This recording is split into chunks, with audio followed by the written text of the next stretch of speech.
सर्वप्रथम स्त्री शिक्षण थोरले महाराजांनी सुरू केलं उदयनराजे भोसलेंचं वक्तव्य, तर उदयनराजेंनी धक्कादायक गौप्यस्फोट केला. ओबीसी नेते मंगेश ससाने यांच्याकडून उदयनराजेंचा समाचार.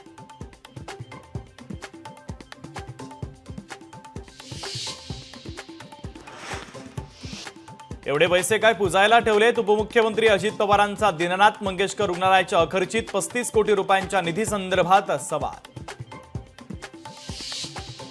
अर्थखातं पैसे देत नसेल तर पगार कसा देणार? एसटी कर्मचाऱ्यांच्या पगारावरून परिवहन मंत्री प्रताप सरनाईकांचा थेट अर्थ खात्यावर आरोप.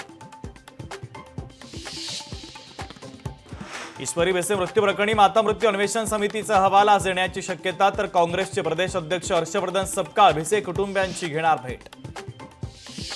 अश्विनी बिद्रे हत्याकांड प्रकरणी पनवेल कोर्ट आरोपींना आज शिक्षा सुनावणार. मुख्य आरोपी अभय कुरुंदकरला जन्मठेप की फाशी याकडे लक्ष. केंद्रीय गृहमंत्री अमित शहा आजपासून 2 दिवसांच्या महाराष्ट्र दौऱ्यावर. उद्या सकाळी जिजाऊंच्या समाधीचं दर्शन घेऊन रायगड किल्ल्याला देणार भेट. नाशिक आणि रायगडच्या पालकमंत्रीपदाचा तिढा सुटणार. अमित शहांच्या महाराष्ट्र दौऱ्यामध्ये घोषणा होण्याची शक्यता. तहव्वूर राणाच्या एनआयए चौकशीला सुरुवात. सूत्रांची माहिती 26/11चा आरोपी दहशतवादी तहव्वूर राणाला 18 दिवसांची एनआयए कोठडी.